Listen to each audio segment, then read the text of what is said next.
ദേശാഭിമാനി മുഖപ്രസംഗം 2024 ഡിസംബർ 3. തൊഴിലാളികളെ കൊള്ളയടിക്കാനോ EPFO? കേന്ദ്ര സർക്കാരിന്റെ കീഴിലുള്ള എംപ്ലോയീസ് പ്രൊവിഡന്റ് ഫണ്ട് ഓർഗനൈസേഷൻ തൊഴിലാളികളെ കൊള്ളയടിക്കുന്ന സ്ഥാപനമായി മാറുകയാണെന്ന പരാതി പ്രതിദിനം ശക്തിപ്പെടുകയാണ്. 2 കോടിയോളം വരുന്ന അംഗങ്ങളുടെ ക്ഷേമത്തിനായി പ്രവർത്തിക്കേണ്ട സ്ഥാപനം തൊഴിലാളികൾക്ക് ബാധ്യതയാകുന്ന ദുരവസ്ഥയിലാണിപ്പോൾ. തൊഴിലാളിയിൽ നിന്നും തൊഴിലുടമയിൽ നിന്നും പ്രതിമാസം പിരിച്ചെടുക്കുന്ന കോടിക്കണക്കിന് രൂപ പൂർണ്ണമായും തൊഴിലാളിയുടെ ക്ഷേമത്തിനായി ഉപയോഗിക്കേണ്ടതാണ്.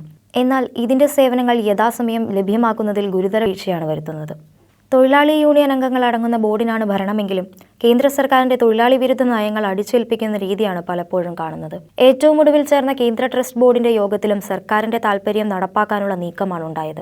രാജ്യത്തിന്റെ സമ്പത്താകെ കോർപ്പറേറ്റ് മൂലധന ശക്തികൾക്ക് അടിയറവ് വയ്ക്കുന്ന കേന്ദ്ര സർക്കാർ നയം EPFലും നടപ്പാക്കാനുള്ള വ്യഗ്രതയാണ് പ്രകടിപ്പിക്കുന്നത്. EPF നിധിയിലെ തുക ഓഹരി കമ്പോളത്തിൽ നിക്ഷേപിക്കാൻ വർഷങ്ങൾക്ക് മുന്നേ തീരുമാനിച്ചതാണ്. നിധിയുടെ 10% ഓഹരി വിപണിയിൽ നിക്ഷേപിക്കുന്നത് പടിപടിയായി വർദ്ധിപ്പിക്കണമെന്നാണ് ഇപ്പോൾ കേന്ദ്രത്തിന്റെ ആവശ്യം. ഓഹരി വിപണിയിലെ എക്സ്ചേഞ്ച് ട്രേഡഡ് ഫണ്ടിൽ മാത്രമാണ് നിലവിൽ പണം നിക്ഷേപിക്കുന്നത്. അതിൽ വിപണിയുടെ മറ്റു മേഖലകളിലേക്കും വ്യാപിപ്പിച്ച് ഓഹരി ചൂതാട്ടത്തിലൂടെ തൊഴിലാളികളുടെ പണം അപഹരിക്കാനുള്ള നീക്കമാണ് സജീവമായിരിക്കുന്നത്. നിലവിൽ ETF-ൽ 4 വർഷത്തേക്കാണ് നിക്ഷേപിക്കുന്നത്. അത് 7 വർഷമാക്കാനും കാലാവധി പൂർത്തിയാക്കുന്ന നിക്ഷേപത്തിന്റെ 50% വീണ്ടും അവിടെ തന്നെ നിക്ഷേപിക്കണമെന്നുമാണ് കേന്ദ്ര സർക്കാർ നിർദ്ദേശം. ഇതേസമയം തൊഴിലാളികൾക്ക് ലഭിക്കേണ്ട ആനുകൂല്യങ്ങൾ കൃത്യസമയത്ത് ലഭിക്കാനോ വർദ്ധിപ്പിക്കാനോ നടപടിയൊന്നുമില്ല.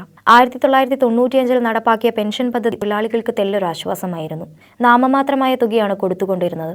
കേരള സർക്കാർ നൽകുന്ന ക്ഷേമ പെൻഷൻ തുകയായ 1600 രൂപ പോലും PF പെൻഷനായി കിട്ടാത്തവരാണ് ഭൂരിപക്ഷവും. ശമ്പളത്തിന് പരിധി വെച്ച് പെൻഷൻ പരമാവധി കുറയ്ക്കുന്ന നടപടിയാണ് സ്വീകരിച്ചത്. 2014 മുതൽ ഈ സ്കീം തന്നെ EPFO നിർത്തലാക്കി. ശമ്പളത്തിന് ആനുപാതികമായി പെൻഷൻ നൽകണമെന്നാവശ്യപ്പെട്ട് തൊഴിലാളികൾ നടത്തിയ നിരന്തര പോരാട്ടത്തിനും നിയമയുദ്ധത്തിനുമൊടുവിൽ ഉയർന്ന പെൻഷൻ നൽകണമെന്ന് 2 കൊല്ലം മുമ്പ് സുപ്രീംകോടതി വിധിച്ചു. എന്നാൽ അത് നടപ്പാക്കുന്നതിൽ കേന്ദ്ര സർക്കാരിന് അശേഷം താൽപര്യമില്ല. വിധി വന്ന് 1 വർഷത്തിനുള്ളിൽ ഉയർന്ന പെൻഷൻ വിതരണം പൂർത്തിയാക്കേണ്ടതായിരുന്നുവെങ്കിലും ഇതുവരെ അപേക്ഷകരിൽ 1% പോലും നൽകാനായിട്ടില്ലെന്നതാണ് യാഥാർത്ഥ്യം. 17,48,775 അപേക്ഷയാണ് ലഭിച്ചത്. ഇതിൽ 16,282 പേർക്ക് മാത്രമാണ് പെൻഷൻ അനുവദിച്ച് ഉത്തരവായത്. 1.25 ലക്ഷത്തോളം ആളുകളിൽ നിന്ന് പെൻഷൻ ഫണ്ടിലേക്ക് അടയ്ക്കേണ്ട ഉയർന്ന വിഹിതം വാങ്ങിയിട്ടുണ്ട്. 6 ലക്ഷം അപേക്ഷകൾ ഇതുവരെ പരിശോധിച്ചിട്ട് പോലുമില്ലെന്ന ഞെട്ടിക്കുന്ന വിവരങ്ങളാണ് പുറത്തു വന്നിട്ടുള്ളത്. മാത്രമല്ല, ഉയർന്ന പെൻഷൻ നടപടികൾ നിർത്തിവെക്കാൻ EPFO ആസ്ഥാനത്ത് നിന്ന് വിവിധ സോണൽ ഓഫീസുകളിലേക്ക് അടിയന്തര സന്ദേശവും നൽകിയിട്ടുണ്ട്. ബംഗളൂരു സോണിൽ ഇത് നടപ്പാക്കി.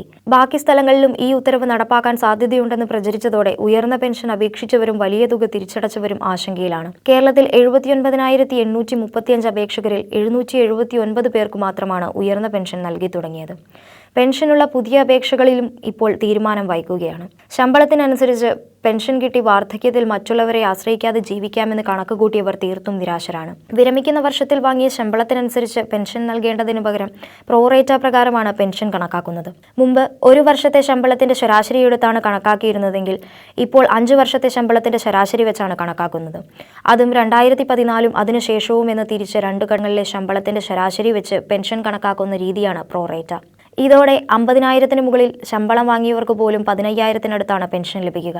7 ലക്ഷത്തിലധികം രൂപ തിരിച്ചടച്ചിട്ടാണ് ഈ ചെറിയ തുക കിട്ടുന്നത്. പെൻഷൻ അപേക്ഷ തീർപ്പാക്കുന്നതിൽ അനിശ്ചിതത്വം തുടരുമ്പോൾ തന്നെയാണ് ന്യായമായി ലഭിക്കേണ്ട പെൻഷനിൽ പോലും ഗണ്യമായ കുറവ് വരുത്തുന്നത്.